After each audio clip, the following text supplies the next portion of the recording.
Hello guys, welcome to my channel, and today I'm here to talk about Horimiya episode number 2. And in my previous video I said this was like the first episode was a really strong start, and this episode was even better than that. So I'm really enjoying this show, and I heard before the show even started airing, I heard that this is going to be one of the best this is one of the best rom-coms you'll ever see, and yeah, it totally seems like that. Like all the characters and everything, I just love this show. And this show is, if I had got a comparison in my previous video, I compared it like its comedy to Jujutsu Kaisen and one more show, but it's not like that. I have now a pretty accurate comparison.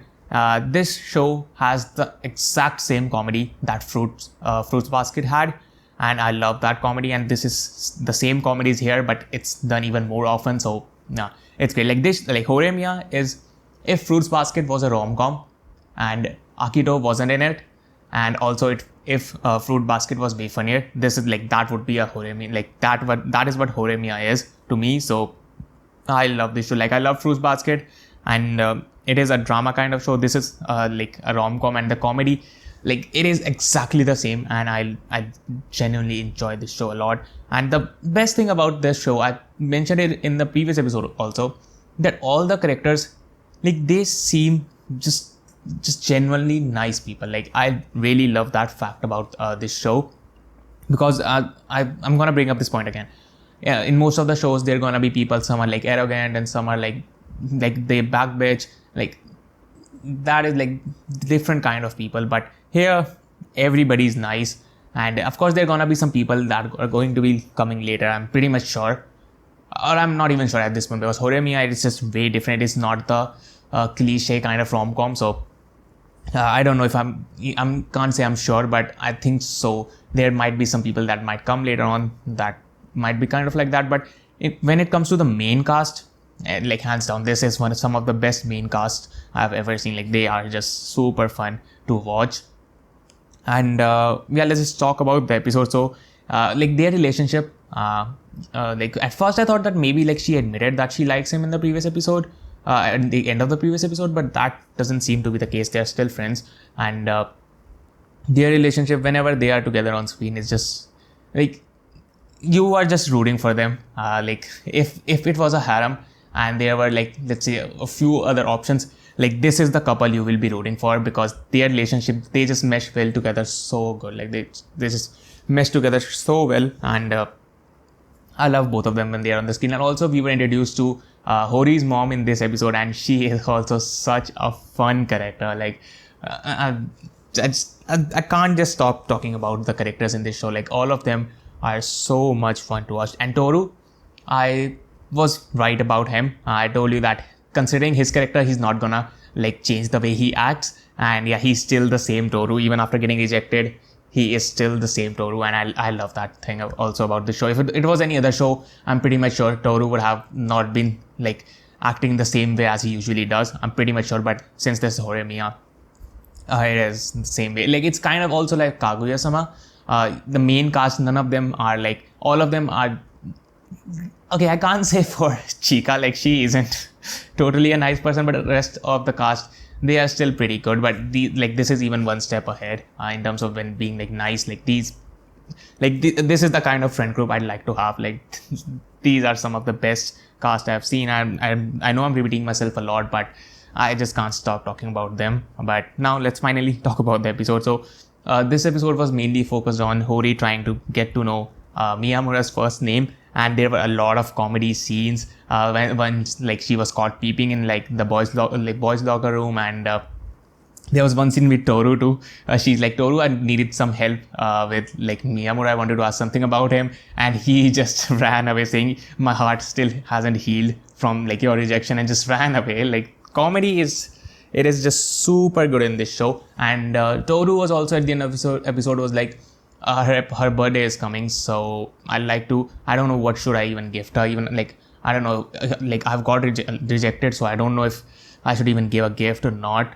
He was questioning that, but they kind of like Miyamura and him decided, it's fine, you should give her something. Talking about a gift, Miyamura gave her a mixtape kind of thing. He made her a CD for all the latest songs. And yeah, like that was such a good and heartwarming scene. And at that point, you were just like, just become a couple already. Like these guys together are just super good. And that was, I just jumped on to the end, but in the middle, like she was trying to figure out the name, and when she finally does that, those scenes were also really fun. When she and Miyamura were just talking about their first names, that was like such good, like comedy again.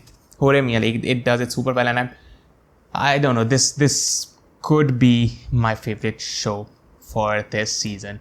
This very well could be. I'm watching Promise Neverland season 2, Doctor Stone season 2, and I'm also watching Mushoku Tensei. One more show I'm watching on Mondays, and Jujutsu Kaisen, Higurashi. Like there are a lot of good shows, but also Attack on Titan. But this might be my favorite one for this season. I don't, depending on how it goes. If it keeps on like this kind of quality, and hands down, this is going to be the best show for this season, and also easily a contender for the best anime of this year. I know it's pretty early to say it, but this is such a fun show to watch. And yeah, like the main focus was trying to get the first name, and at the end they were kind of like, the main was like her birthday and stuff. And Miyamura also brought up a point that they are now soon going to be third years, and after that they will graduate. So yeah, it always sucks. It sucks. Like at that time when you realize that this might be your last year of school, it definitely hits you. It is, and like everybody goes through that.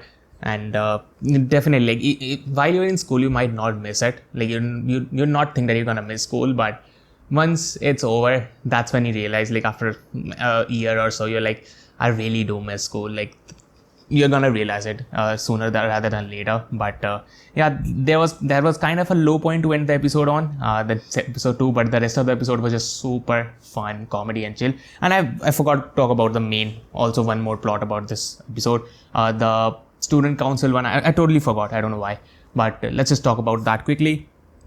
So there was the president as Sengoku, and he used to get bullied by Hori, so that was also one thing. And the thing is, like, some of the documents, like they gave Hori some things to do, like because Sengoku's girlfriend, she's not that good at the student council thing right now, so they kind of ask for Hori's help, and Hori helps them. But then there was one scene where Sengoku's girlfriend was carrying the papers and everything, but some of it fell out, and Miyamura asked her if, like, you drop the paper. She's like, it probably doesn't matter, just throw it away. At that point, you think, like, she just doesn't care about anything, and she's like just not a good natured person, and that's what I thought. But then later in the next day, when there was the scene created, when the point was brought up that she was the one, like, told Miyamura to just throw it out, she admitted it because she forgot that even happened. She's a pretty clumsy one but again, Horimiya, like, from nature wise, she doesn't feel like she's a bad person. It definitely felt like she didn't had any ill intent behind it. She just genuinely forgot that happened, and as soon as, like, Miyamura brought up the point, she admitted it. And it was like, if it would have been some other person in some other rom-com, they would have been like, no, he's lying, but she admitted it, and I'd really appreciate it. Like, characters, again, final time I'm bringing it up, all the characters are such, like, nice people, and I really love it. But that was it about this episode. That's all I have to say. It was a longer video than I usually do. My usually videos are like 6-7 minutes, but this is already 9 minutes. So that was like it about the episode. Let me know, what did you guys feel about it in the comments below. I will be here for episode number 3 next week. So till then, have a great time. I'll meet you in the next one.